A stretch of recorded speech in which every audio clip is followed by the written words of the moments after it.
Gentlemen, good to see you. How are you, gentlemen? Good, how are you? Gentlemen, I have a tremendous amount of respect for you and your intellect. So I was pleased to see you on the microphone presenting the bill.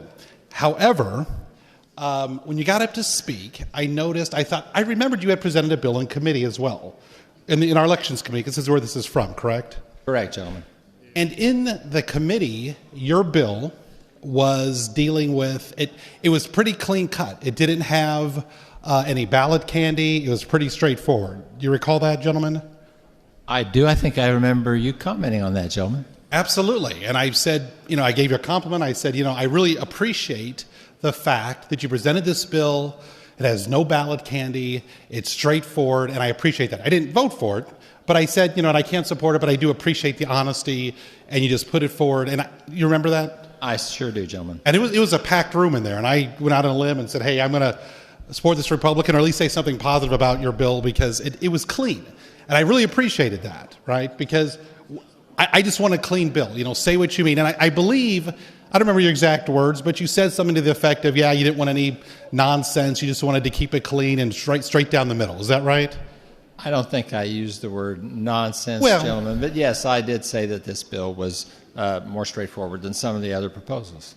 Right. In terms of provisions that you didn't like. Yes. Right. But the sentiment was that, you agreed. You didn't want a lot of superfluous language in the bill. You just wanted it straight down the middle. That was my bill, yes. Before it was combined with the other two gentlemen, which is the product we have now. Sure. And when I looked at this was all rolled together, I scrolled down and I saw, unfortunately, that this bill is full of ballot language. And the language, primarily this bill, would be the language from the gentleman from the Lewis's district, correct? Not entirely correct, gentlemen. But a bulk of it. Yes, and I'll be happy to explain that more fully after you've made your comments. And so the bill that you had initially in committee didn't include only citizens are entitled to vote, forbid foreign countries from sponsoring or funding initiatives. Isn't that right? Correct. Okay. I'd just like to speak on the bill. You can respond if you want, gentlemen.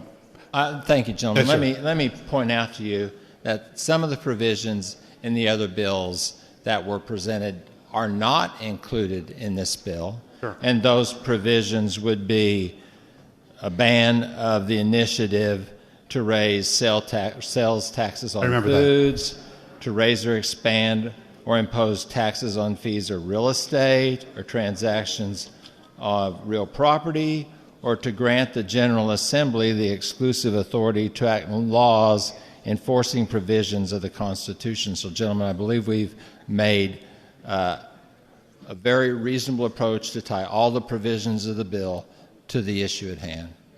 Yeah, but your bill didn't have any ballot candy, but this bill has 3 or 4 additional subsets here. It does, gentlemen. Okay, just to speak on the bill. Proceed, gentlemen. When this bill came through committee, Mr. Speaker, like I said, I publicly commended the representative from the Black District because it didn't have ballot candy. And, he acknowledged, hey, just wanted to basically keep it clean. I don't want to put words in his mouth, but something to that effect. Keep it straight down the middle, kind of a no-nonsense bill. Because I said, we don't need to do that. And I've said this time and time again on the House floor. We don't need to fill these bills, these HJRs, with ballot candy.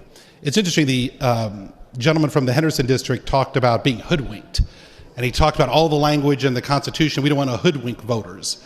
Gentleman from the Bannerman District talked about let the voters decide. But yet time and time again, we fill these HJRs with ballot candy. The fact that the language says to forbid foreign countries from sponsoring and issuing petitions, that's already illegal. And everybody knows that. The bulk of this bill, the primary point of the bill about the votes of the majority of the congressional district is always at the bottom of these HJRs. Why isn't it at the top? Because the sponsors want people to go through these other provisions and get confused and vote for it. So enough already. Can we just keep it clean? But we can't do that. I thought, there was a ray of hope in committee. I thought, you know what? We're getting a clean bill through, but not so fast. By the time it gets to the floor, it's full of ballot candy again.